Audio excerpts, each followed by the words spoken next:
Voici la lecture de la Bible.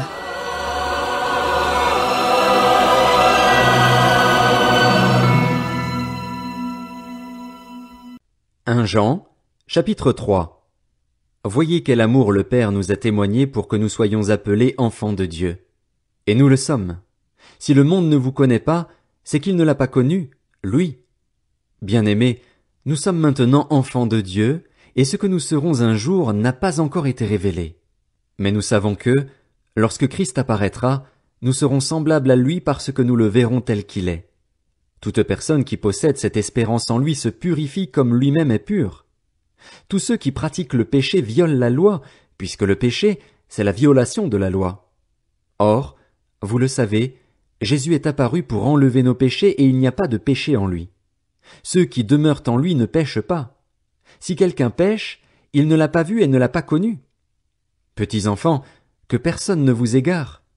Celui qui pratique la justice est juste comme Christ lui-même est juste. Celui qui pratique le péché est du diable, car le diable pêche dès le commencement. Or, c'est pour détruire les œuvres du diable que le Fils de Dieu est apparu. Quiconque est né de Dieu ne pratique pas le péché, parce que la semence de Dieu demeure en lui et il ne peut pas pécher, parce qu'il est né de Dieu. C'est à cela que l'on reconnaît les enfants de Dieu et les enfants du diable. Celui qui ne pratique pas la justice n'est pas de Dieu, tout comme celui qui n'aime pas son frère. En effet, le message qui vous a été annoncé et que vous avez entendu dès le commencement, c'est que nous devons nous aimer les uns les autres. N'imitons pas Caïn, il était du mal et il a tué son frère. Et pourquoi l'a-t-il tué? Parce que sa manière d'agir était mauvaise tandis que celle de son frère était juste. Ne vous étonnez pas, mes frères et sœurs, si le monde vous déteste. Quant à nous, nous savons que nous sommes passés de la mort à la vie parce que nous aimons les frères et sœurs. Celui qui n'aime pas son frère reste dans la mort. Tout homme qui déteste son frère est un meurtrier, et vous savez qu'aucun meurtrier n'a la vie éternelle en lui. Voici comment nous avons connu l'amour. Christ a donné sa vie pour nous. Nous aussi, nous devons donner notre vie pour les frères et sœurs. Si quelqu'un qui possède les biens de ce monde voit son frère dans le besoin et lui ferme son cœur, comment l'amour de Dieu peut-il demeurer en lui?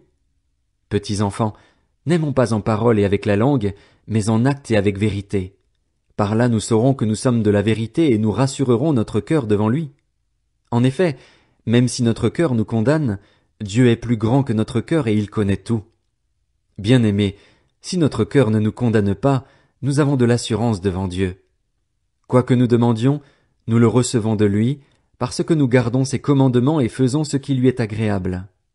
Et voici quel est son commandement, c'est que nous croyions au nom de son Fils Jésus-Christ et que nous nous aimions les uns les autres, comme il nous l'a ordonné. Celui qui garde ses commandements demeure en Dieu et Dieu demeure en lui. Et nous reconnaissons qu'il demeure en nous à l'Esprit qu'il nous a donné.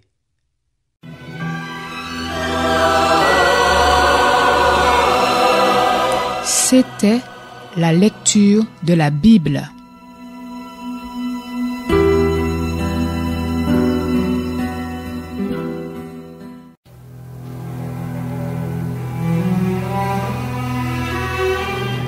Voici la lecture de la Bible.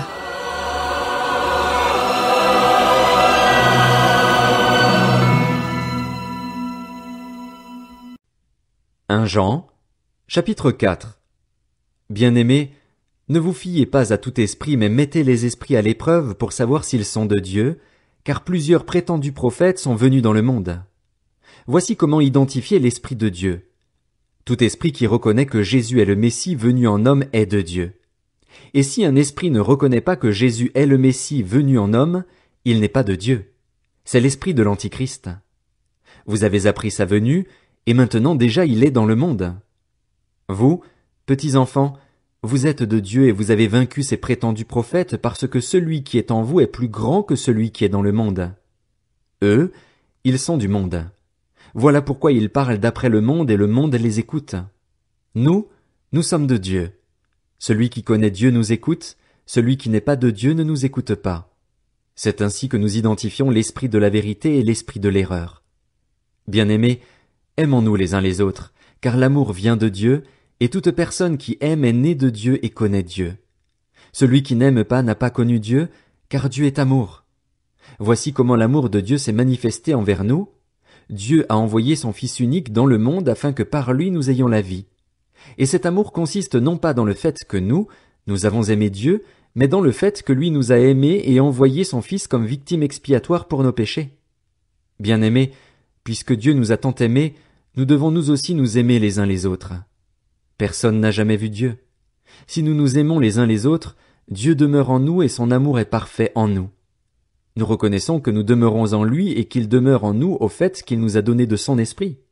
Et nous avons vu et nous attestons que le Père a envoyé le Fils comme sauveur du monde. Celui qui déclare publiquement que Jésus est le Fils de Dieu, Dieu demeure en lui et lui en Dieu. Or nous avons connu l'amour que Dieu a pour nous et nous y avons cru.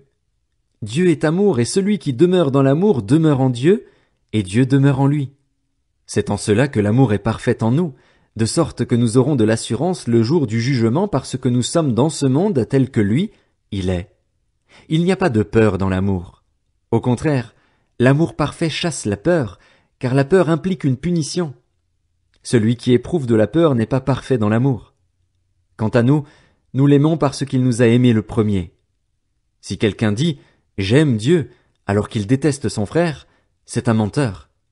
En effet, si quelqu'un n'aime pas son frère qu'il voit, comment peut-il aimer Dieu qu'il ne voit pas? Or, voici le commandement que nous avons reçu de lui. Celui qui aime Dieu doit aussi aimer son frère.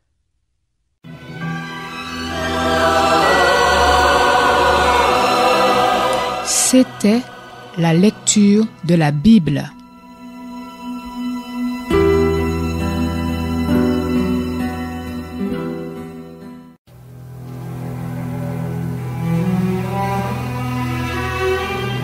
Voici la lecture de la Bible.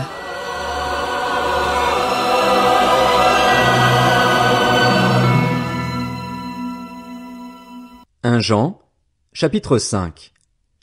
Quiconque croit que Jésus est le Messie est né de Dieu, et si quelqu'un aime un père, il aime aussi son enfant. Nous reconnaissons que nous aimons les enfants de Dieu au fait que nous aimons Dieu et respectons ses commandements. En effet, l'amour envers Dieu consiste à respecter ses commandements. Or, ces commandements ne représentent pas un fardeau, puisque tout ce qui est né de Dieu remporte la victoire contre le monde, et la victoire qui a triomphé du monde, c'est votre foi. Qui est victorieux du monde? N'est-ce pas celui qui croit que Jésus est le Fils de Dieu? C'est lui, Jésus-Christ, qui est venu à travers l'eau et le sang. Non avec l'eau seulement, mais avec l'eau et le sang. Et c'est l'Esprit qui en rend témoignage, parce que l'Esprit est la vérité. Ainsi, ils sont trois à rendre témoignage. L'Esprit, l'eau et le sang, et les trois sont d'accord. Si nous recevons le témoignage des hommes, reconnaissons que le témoignage de Dieu est plus grand car c'est le témoignage de Dieu, celui qu'il a rendu à propos de son Fils. Celui qui croit au Fils de Dieu possède ce témoignage en lui-même. Celui qui ne croit pas Dieu fait de lui un menteur, puisqu'il ne croit pas au témoignage que Dieu a rendu au sujet de son Fils. Or, voici ce témoignage. Dieu nous a donné la vie éternelle, et cette vie est dans son Fils. Celui qui a le Fils a la vie, celui qui n'a pas le Fils de Dieu n'a pas la vie. Je vous ai écrit cela, à vous qui croyez au nom du Fils de Dieu, afin que vous sachiez que vous avez la vie éternelle et que vous continuiez à croire au nom du Fils de Dieu. Nous avons auprès de lui cette assurance, si nous demandons quelque chose conformément à sa volonté, il nous écoute. Et si nous savons qu'il nous écoute, quelle que soit notre demande, nous savons que nous possédons ce que nous lui avons demandé. Si quelqu'un voit son frère commettre un péché qui ne mène pas à la mort, qu'il prie, et Dieu donnera la vie à ce frère. Je parle ici de ceux qui commettent un péché ne conduisant pas à la mort. Il y a un péché qui mène à la mort, et ce n'est pas pour ce péché-là que je dis de prier. Toute injustice est un péché, mais tous les péchés ne conduisent pas jusqu'à la mort. Nous savons que, si quelqu'un est né de Dieu, il ne pêche pas. Au contraire, celui qui est né de Dieu se garde lui-même et le mauvais ne le touche pas. Nous savons que nous sommes de Dieu et que le monde entier est sous la puissance du mal, mais nous savons aussi que le Fils de Dieu est venu et nous a donné l'intelligence pour connaître le vrai Dieu. Et nous sommes unis au vrai Dieu si nous sommes unis à son Fils Jésus-Christ. C'est lui qui est le vrai Dieu et la vie éternelle. Petits enfants, gardez-vous des idoles.